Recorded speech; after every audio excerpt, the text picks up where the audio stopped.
welcome today to another episode of Fearless Portraits, Powerful Stories.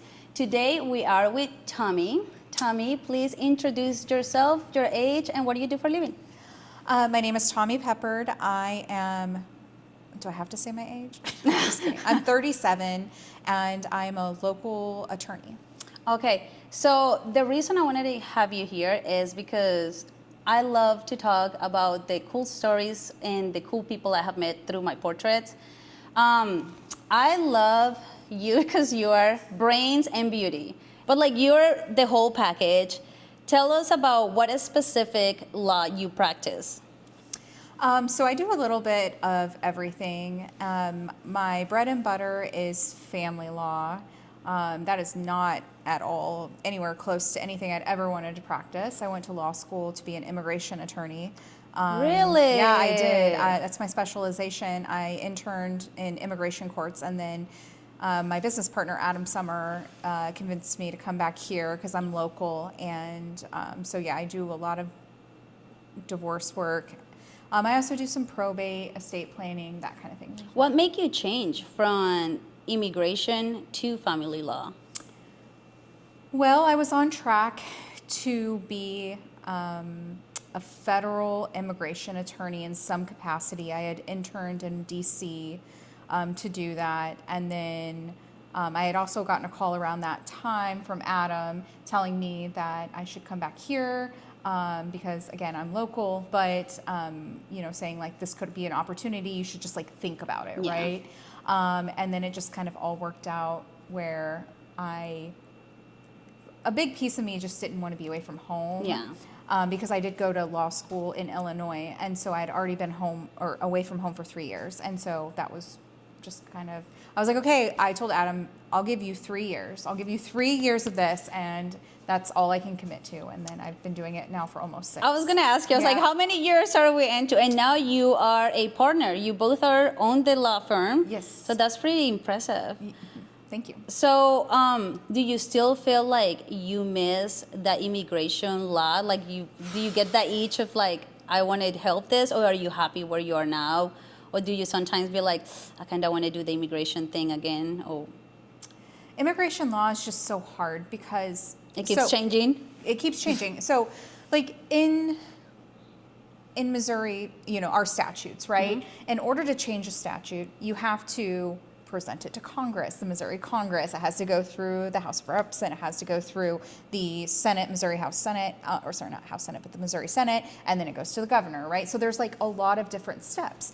But in immigration law, so there is the statute, the U.S. Code, that specifically speaks directly to immigration law, but then the executive branch has a ton of power to change the laws. And it's not necessarily because it's written into the U.S. Code, but more because Congress just kind of said, well, these are your general guidelines, and then to the executive, the United States Executive Office, so that's the president, that you can kind of flesh out individual policies. So all of these policies that you see going back and forth about,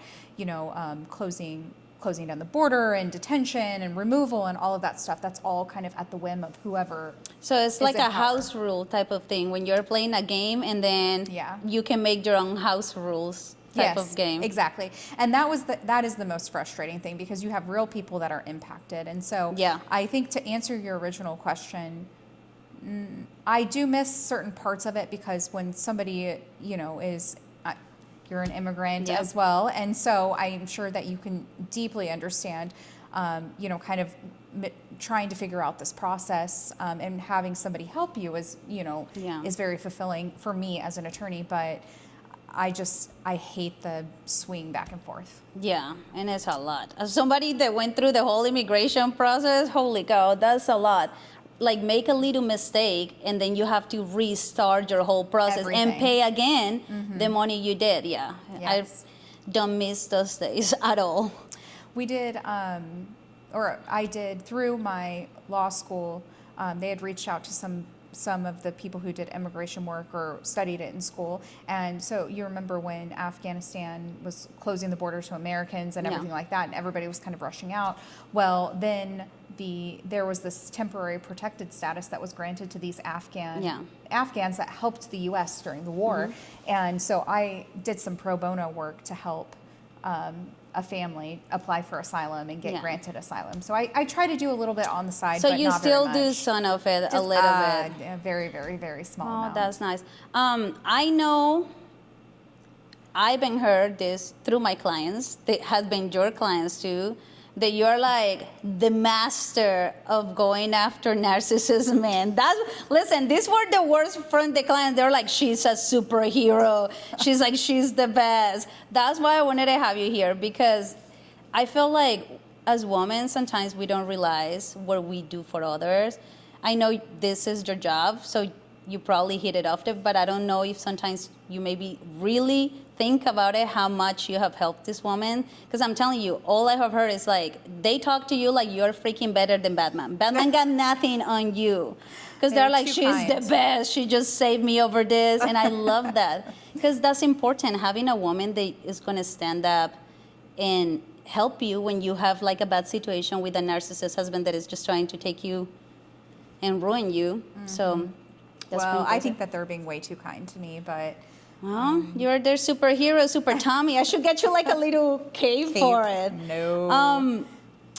Bailey did say to me, ask Tommy about how she spent her her extra time. So what is some stuff that you do as your extracurriculars? I know you're pretty busy, but what is something that Tommy does for fun? So fun fact about me, I am on bowling leagues. So I bowl. I thought you're saying bowling leagues. I was like, there are leagues for bowling? No. I was like, damn, we're on another level here. No. Okay, bowling. Really? Bowling, yeah. I never would imagine that. Yep. I mean, it's like a whole thing. Like, So you're pretty good at this. I mean, no. I mean, listen, like, it's just something to do. So like my fiance's family, they have just done it for years. So it's in Higginsville. And then I kind of got brought on, and it's just like we're about to start summer league. And so it'll be Monday nights, but then I have like a Wednesday league that I do during the year with my mother-in-law, and we're called the Bowling Grandmas because Bowling Grandmas. you know, they're all grandmas, but then there's been new people that have come in, and so anyway, we just kind of adopted it. So yeah, I bowl. I like to golf. I love to read. Bailey's on my reading group. my little reading group. So just things like that. Yeah, like to travel. What is a case that you have finished that you really maybe feel very accomplished? Something that was like a case that was really hard and you were like, you won it and you're like, damn it, oh God is so good. Do you have any of those cases that like is on the top of your mind that you're like, this was the best win I ever had? So, I have two. So one of them was I did an appeal to the Western District here in Missouri. It was over a trust interpretation. So the judge had ruled against my client, and then I appealed it, and I won that appeal. So that's a huge deal. Yeah. Appeals are very difficult to win. And I did it after practicing about 2 years. So that was like a personal, I was and I had a lot of help from the senior partners at my firm, but either which way, that was very exciting. I argued it and everything. And then like the one that I think is the most personal to me is a case that I just finished up, and I can't give many details, but I had a client who was in a really, really bad situation with their spouse, and we were able to get them pretty much everything they want, kind of got the custody schedule that they were looking for, and and that kind of thing, which was the most important to them. So I think that was probably something that. See, this is why they call you Super Tommy, because you're like, I took care of that. You know, I appreciate you coming over here today just to share, because like I said, I wanted to share people what other amazing women in our town are doing. Mm-hmm. Your story is that you're a super buddy. You just need the cave. I do have a question. Because I feel like a lot of people don't know how long it takes to become a lawyer. How many years? So you have to have an undergraduate degree. So that's a 4-year degree. And then it takes, the law school is 3 years. Okay, so 7 years. 7 years. Holy cow. Yes. And so a JD, which is your Juris Doctorate, that's your law degree, is somewhere in between a master's degree and a doctorate. And so it's just like this special little degree here in the middle. That's a lot. So yeah, it is. It's pretty intense. It was the worst experience of my life. Really? Oh, don't It say was the that. worst experience of my life. What was so bad about it? So law school is set up to be, you take all of your exams at the end of the year. Sometimes during your first year, your 1L year, they'll give you like midterms. Okay. But other than that, you are taking all of your exams all at one time based on information for 5 core classes on one semester, okay? Oh my gosh. And you don't know how you do until you take that test. And law school exams are essay based. And so you're taking the top 5% of all graduating classes and you're stuffing them into a room, making them all test, and then ranking them.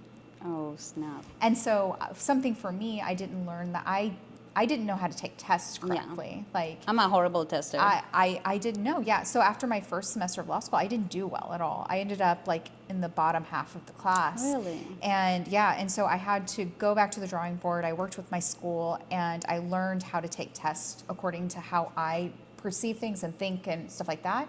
And then ended up doing like in the top half of my Isn't my it class crazy how it next takes semester. when you switch the way you Yeah, learn? yeah. That not everybody learns the same way, and you switch, and it's like boom, you can get all the information. So I have a question. I have always heard, and now I think you're going to tell me, no, that's not how it is. Like all you have to do to become a lawyer is know the law No. and pass the bar exam. So I was under the misconception, and maybe because I watched the Kardashians, and she became like a lawyer just reading. I was like, wait a minute, can you do That's that? California. So They're I was different. so, Yeah. really, so they can do that over there? So California doesn't have a requirement to go to law school. Almost every other, I don't want to say every other state, but almost every other state requires you to have a law degree before you can actually even apply to take the bar Okay. exam. And In so- California, you don't. no, they don't. What they do is they do like this apprenticeship type of situation where you take the baby, what is called the baby bar, Yeah. and Oh, so that is not a Kim Kardashian way to say it. No, It's it's called literally the that's baby the bar. name called Yep. the baby bar. yes, it's called the baby bar, and it's basically like a threshold test that you take, and it's very hard. I'm not saying it's Yeah. easy, but it basically tests what you know, what you should know after your first Yeah. first year of law school. Yeah. So yeah, that's a real thing.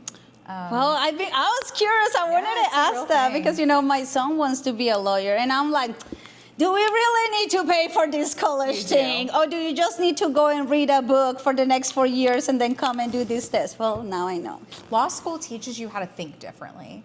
And that's really what law school does. Like, yes, you learn, you memorize, but like truly it teaches you how to approach a problem, see it in different viewpoints. views, that makes sense. And then learn how to analyze it and figure out outcomes.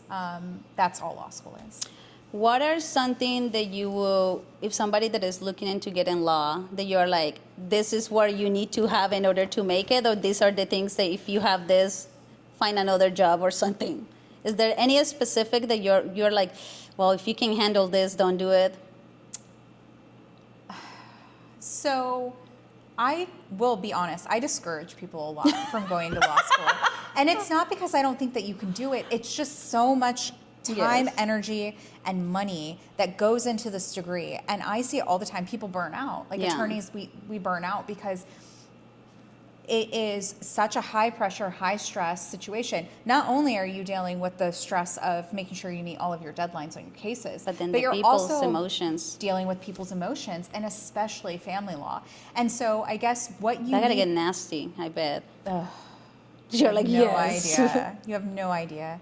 People fight over stupid things all the time. It's called pettiness. That's where they get onto. I'm sorry. And sometimes I just look at people and I'm like, well, you're getting divorced for a reason. Yeah.